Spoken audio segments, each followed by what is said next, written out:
Hi, this is Amy Quimby with Really Simple Real Estate, and I want to share with you a packet of information that I present to my buyers when I meet with them for the first time.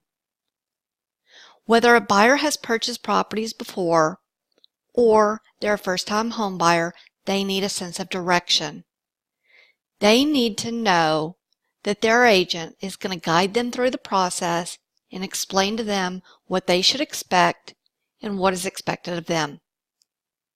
In front of you now is the completed buyer's packet. The left pocket contains several items. It contains an estimated buyer's event calendar, an affordability chart, a home buyer's expense list, and a visually inspecting homes. The right pocket is more of a rainy day read. It contains an 18-page packet that I refer simply as the buyer information packet. At the bottom right, I include two items. I include a magnetic business card. Why a magnet? Because they're less likely to throw it away as opposed to a paper card. In front of that, as you can see, is a $5 gift card to Starbucks. It can be Target, it can be Walmart, it doesn't matter. It's just showing them appreciation for meeting at the office, for taking the time to meet at the office. Let's go ahead and dive into the packet itself, and I'll show you around and explain to you the contents, and then we'll move on to how to present the content. What you're looking at right now is called the Estimated Closing Calendar of Events, and it is specifically for the buyer. Let me explain to you that you're only going to need to make a change, one change, maybe two, possibly three changes. And those changes are the yellow boxes. So let's say I'm to meet with my buyer on February 1st, 2019. I'm going to change this highlighted date to 2/1/19. Press enter. I'm going to go over here to the top, type in 2019, month 2, and now as you can see, February 2019 is the first month displayed. Now, the dates that all have tasks attached to them are going to show up on the left-hand side. They're highlighted. February 1st, 2nd, 3rd, 4th, 6th, 8th, 9th, so on. Those are all highlighted, so they all, again, have tasks. On the right-hand side, you're going to notice that when I changed February 1st, when I changed the date, all the other dates changed as well. And you're also going to see the bolded tasks. Your buyers will have something to do with those bolded tasks. That's it. So you make the changes into the yellow boxes, and then you print it. Let's move on to the next printout. The second printout is the affordability chart. If they prefer a monthly payment of $1,500 or less at 3.5% down on an FHA loan, they would look at about a $176,000 home. You certainly don't want to go above that. As a matter of fact, if somebody were to tell me that they don't want to go over $1,500 per month, I would suggest to them that they spend no more than probably $1,375 to $1,400 per month. Why? Because their taxes and their insurance will go up. It could go up to a very uncomfortable amount, possibly unaffordable amount in the future. Down on the very right-hand side, you're going to see payment based on yearly income. This is without any other debt, such as a car payment. So if somebody were to tell me our yearly combined household income is $100,000, I could go over, look down, and say, okay, well, based on if it's an FHA loan, the house payment would probably be, you could afford about $2,400. Now, I've made an FHA loan. This is page 1, and then I usually print back to back. This is the conventional side. Let's go ahead and move on to the buyer expenses. The home buyer expenses contract to close gives you the opportunity to show that home buyer that you know what you're talking about. It's going to also explain to them, show them from contract to closing what fees they're going to incur. Option, earnest, inspection, appraisal. On the average home purchase, I'm not talking about $1 million home, but the average purchase, they're looking at approximately $900. We'll round that off to an even thousand. Let's just say $1,000 plus the 1% earnest deposit. That's what they can expect out of pocket between contract and close. The fourth printout is the visually inspecting houses.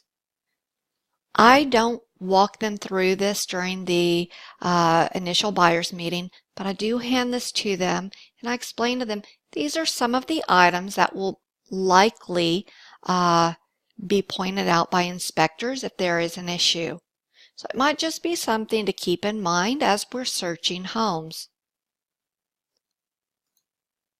The final printout is rather lengthy. It's 18 pages, and I've never expected my buyers to read this entire information packet, but it is here for reference. I guide them through the process from start to finish, but again, it's a reference. It's a rainy day read, and if you have any questions, please don't ever hesitate to ask. We have gone through this entire packet. Now, I'd like to share with you, if you have about 10 minutes, I'd love to share with you how I present this to my buyers. I stated before that I meet with them for the first time at the office. It's amazing the difference in buyers' perception when I meet them at the office for the first time. They understand that I mean business, and I know that they're serious as well. Now, when I do meet with them, I introduce myself at the door, shake their hands. I use both hands. And believe it or not, that actually is known to convey honesty and integrity. And then I guide them into the conference room where I have cold bottles of water. If it's a cold day, I'm going to offer them coffee or hot tea.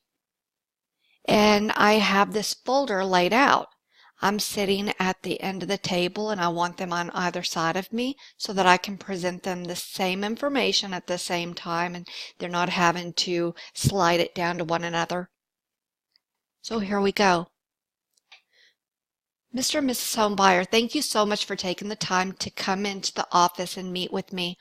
I'm sure traffic was bad, and again, I appreciate it. If you would go ahead and follow me into the conference room, I'd like to share some information with you. At this point, we're sitting down in the conference room. I like to talk with them for about 10 minutes, at least 10 minutes. I want to get to know them. And during this time, I can actually figure out how to best help them. After we've talked and we're all feeling comfortable with one another, I then proceed in sharing the packet of information, the buyer's packet, with them. Mr. and Mrs. Buyer, thank you so much for taking the time to share with me your needs and your wants. Now let me show you how I'm going to be able to help you meet your needs as quickly and seamlessly as possible while helping you keep as much of your hard-earned money as possible. I wanted to share with you first a calendar of events that I put together for you this morning. As you can see, it starts today. Let's say we found the perfect house today. That means that we're going to sign today and the contract is now executed. It's now effective. The following day, February the 2nd, your option period begins. And we're going to go through option period in just a second, but I just wanted to point out, if you look over here on the left-hand side, I've highlighted in blue all of the dates until closing that have tasks. But the important thing is that you see that it's really only 30 days. So if we went under contract today, in about 30 days, we should be closed. Let's go ahead and shift our focus over to the right-hand portion of this calendar of events. Notice beginning February 1st and ending March 3rd, there are several tasks. Of these tasks that are pertinent from contract to close, there are bolded tasks, and those you have a direct part of. Okay? February 1st is the day that we would go under contract, right? If we found the perfect house, February 1st. The very next day starts your option period. You will then hire an inspector. I'm absolutely happy to share a list of inspectors that my past buyers have been happy with. You will then meet with the inspector at the home after he has finished evaluating the property. You will want to secure your homeowner's insurance sometime during option period. Why during option period? Because we may find out through a clue report, which is run by the insurance company, that a catastrophic event happened and there was a claim made, such as maybe a fire that wasn't disclosed because maybe the seller didn't even know. It happened way before he ever purchased, or it flooded. We're going to work through an amendment for repairs if needed. But oftentimes, there is no repairs to be made. Option period will end at some point, probably around February 8th, and then the lender will order an appraisal on the property. You'll start packing, title's going to order survey, the appraisal's going to come back, the lender will send the final documentation over to the title company. We're going to schedule closing, review some numbers to make sure that they match up with what was, at least closely match up with what the lender told you at the start. We're going to complete a final walkthrough just before closing, about 24 to 48 hours in advance of closing, to make sure that any agreed upon repairs were made and the home is still in the condition that you left. There are no gaping holes that weren't there before. And finally, hallelujah, the closing's going to take place. Mr. and Mrs. Homebuyer, do you have any questions or concerns at this point? Fantastic. Let's move on to the affordability chart that I've made for you. And here we go. Mr. and Mrs. Homebuyer, you told me, if I remember correctly, you said that you wanted to stay about $1,500. On this chart, you'll see here's $1,500 based on that conventional loan. And it says that with 5% down, we're looking up to about $179,000. I urge you to not do $1,500. If possible, let's try and stay around $1,400, because your taxes will likely go up maybe the following year after you've purchased, and your homeowner's insurance is also, it could possibly go up. Does that sound okay to you? I'm just trying to protect your hard-earned money, and I don't ever want you to be married to your house payment. Fantastic. The next item I'd like to share with you, Mr. and Mrs. Buyer, is the home buyer expenses contract to close. First, I mentioned option period before.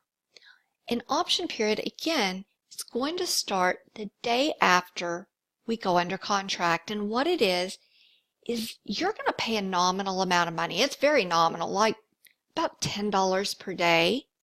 And it is going to allow you that option to back out for any reason or for no reason at all.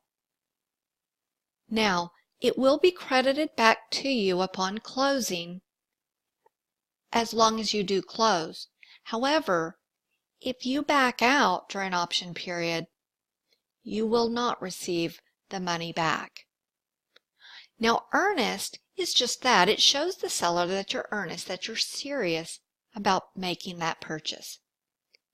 Now, that check is going to be made out to the title company for about 1% of the agreed upon sales price, and it's going to be held in a non-interest bearing account until closing. If you were to back out during option period, the earnest deposit will go back to you.